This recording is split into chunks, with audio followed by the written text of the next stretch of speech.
Hey y'all, RGT here. What's going on, guys? Hope everyone is having a great day. But of course, we've got video game news to talk about. A couple stories going on that I definitely want to cover. If this is your first time on the channel, be sure to hit that subscribe button, like, share, all that stupid crap. But without any further ado, let's talk about what's going on in the world of video games. And we have yet another Super Smash Bros. Clone style game coming out. Now, of course, we recently had the Nickelodeon one, and it's weird because you don't really hear people talking about that game anymore. It seemed like when it first was announced and it first came out, like people were really hyped about it. I never got around to picking it up, but it seemed like that game just sort of fell off of a cliff, sort of no pun intended, since you fall off the side of the map in these games. But it seems very interesting because a lot of these games that come along don't really seem to have the lasting appeal. Well, WB announced a new game called Multiverse, which is essentially a Super Smash Bros. Clone. Now, this game is actually going to be free to play, so I do feel like that is one of the good things about this game. It also does have rollback netcode, so it should be nice and smooth when playing it. It has complete cross-platform play between all the platforms that it's available on. So far, so good. When you look at the details of it, I think it sounds really good.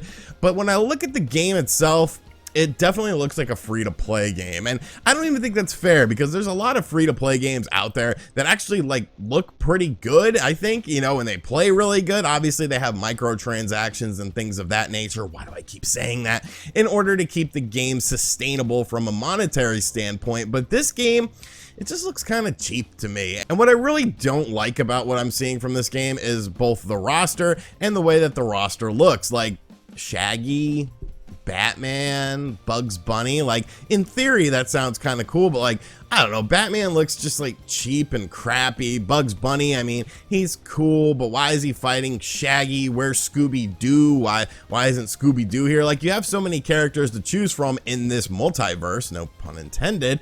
I would feel like you would have a more stout roster when it came to who was going to be available in the game. Now, of course, there probably will be characters that actually cost money to download in the game and all of that sort of stuff because, I mean, you got to secure bags and whatnot, but I don't know. It's a free-to-play game, so I guess it is worth checking out just to see how it is, but I don't feel like any of these Smash clones that come along are really sustainable. Like, I guess Brawlhalla has been doing pretty decent. That was also a free-to-play game, but still, it's just like, the whole thing about Smash Brothers is it's not even, to me at least, it's not even necessarily about like the gameplay and all that stuff. I know there's big competitions and people are like, I'm the best Smash player in the world. It's like, hey, that's cool, man, that's cool. But for me, it's about the history of the characters. It's about the lineage of the characters and the bringing together of characters from a bunch of different franchises. That's what makes the game special to me. And I feel like that's what gives the game longevity, whereas other games in this style that have come along just never really seem to get it. But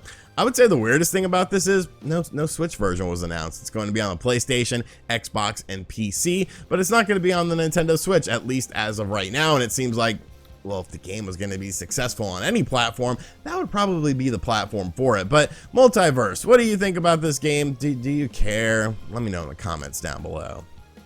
Breaking news. Bobby Kotick from Activision, a guy with a lot of money. Evidently, he's not a good person. Okay. Next up, the Wii U. The Wii U, why? This system, it's so bizarre to me because when it came out, nobody really liked it. I liked it. I mean, I thought it was pretty cool and it had potential, but obviously that potential was never fully realized. Nintendo themselves abandoned the system very quickly, but it seems like this system is going to outlive all of us. Now, this game that was just announced might be indeed the last game for it because you got to imagine at some point in time, these servers are going to go down. But Wii U games, you know, even the Wii gets new games sometimes with like Just Dance, but Just Dance did skip the Nintendo Wii this year. But the Wii U is getting a new game in 2021, December of 2021, and it is Captain U. Now, this game definitely has potential to be a future Game of the Year contender. Obviously, the Game Awards nominees have already been announced, so we can't talk about that. But I mean, really, the Game Awards, does it really hold any weight? Cyberpunk 2077 up for best RPG. Good job, Gaming Press. You knocked that one out of the park. You guys are on top of your game. I trust all you guys. I don't know why people listen to a majority of the Gaming Press, but hey, at least we have YouTube, right? But Captain U, this is a game that, you know, it really looks to push the boundaries and what the Nintendo Wii U could actually do. It has 9 challenging levels. You explore some familiar areas with a new twist. I don't know how these areas are going to be familiar. Maybe it's backtracking. You utilize your new-founded power pad powers to create or move platforms or defeat enemies. That's kind of cool. You can play on the big screen or the small screen. Switch screens between during gameplay. And you try to get the highest score possible. I mean, this looks like one of those Bible games from Wisdom Tree on the NES in terms of art style. Obviously, you know, how the game sort of handles gameplay mechanics and like the jump and whatnot will sort of decide whether this is like a Wisdom Tree game. But you know, I have to give some credit to the company releasing this game, because I guess it would be kind of cool if indeed this is the last Wii U game that comes out, to say, hey, we are the ones that made the last Wii U game. And like, I don't know, I feel like you could sort of hang your hat on that, and it's sort of like an accomplishment, I guess, in some sort of way. I don't understand it from a monetary standpoint, because I feel like no one's going to be plugging in their Wii U to buy this game. But hey, if there is money to be made, I definitely support you. Captain U is scheduled to release in December of 2021 at $2.99. Is this game on your radar? Is this going to be the big game for the holiday season this year? Is this what the kids are going to want? Let me know in the comments down below. And finally, Mario Kart 8 Deluxe, and Mario Kart 8 in general, has had an extremely long life cycle. It's getting to the point of where people want a Mario Kart 9, but instead of giving us a Mario Kart 9 or any sort of substantial Mario Kart update, Nintendo just released a new Mario Kart game with Mario Kart Live Home Circuit.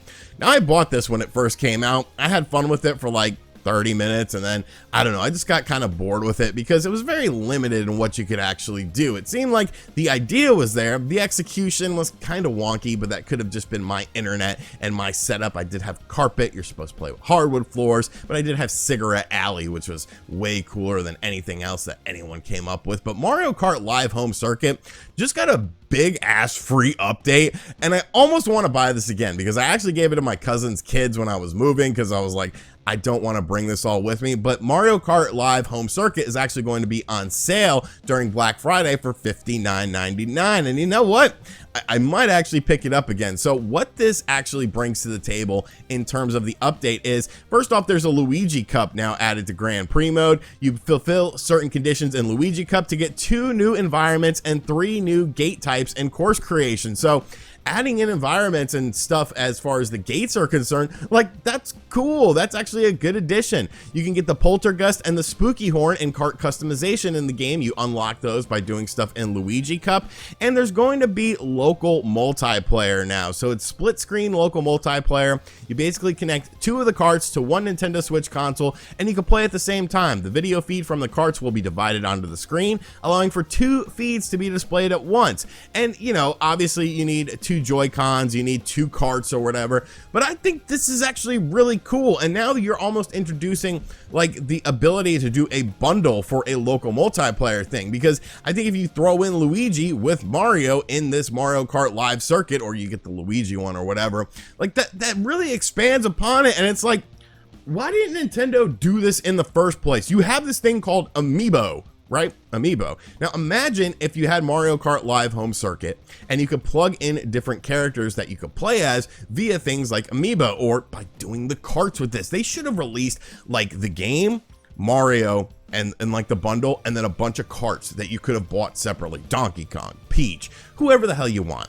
And then you could have been able to do this and utilize the Nintendo Switch if you wanted to do a game style like this. I actually think this sounds really cool. My new place has like all hardwood floors. There's like hardly any carpet here. So now I'm kind of like, I kind of want to play this again, and I can invite my cousin over. She could bring her kids, and I can wax their ass. I can't believe that people don't say wax their ass anymore. Like, it doesn't obviously mean like you're waxing your ass, like putting wax on your ass and then ripping it off. No, it means that I am better than you. I am defeating you. I am waxing your ass, son, because I'm dominating you in this game or whatever we're playing, whatever this competition is. So, right, we're going to talk less about ass waxing on this channel. But yeah, I think this is a super cool update. This actually makes me want to buy it again. And I think I might actually. I think I might pick it up on Black Friday because, you know, Christmas morning over at Grandma's house, you know, she has a big dining room, hardwood floors. I'll tell the kids, be like, yo, bring over your Mario Kart thing and let me dominate you on Christmas morning and watch you cry in front of the Christmas tree while Grandma cheers me on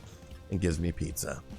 Alrighty, so that is going to do it for today's video. Hope you guys enjoyed it. Be sure to let me know what you think of everything in the comments section down below. And as always, guys, thank you for checking out this video. I will have my X-Men Arcade 1-Up Cabinet review up probably tomorrow. I spent a bunch of time with it last night. I actually beat the X-Men game with someone named Enos. Shoutouts to Enos. He joined me online. But I feel like there's a bunch of stuff I want to talk about this, so I don't really want to miss anything. So that will probably be up tomorrow. So be on the lookout for that. And as always, I'll catch you guys on the next video. Later.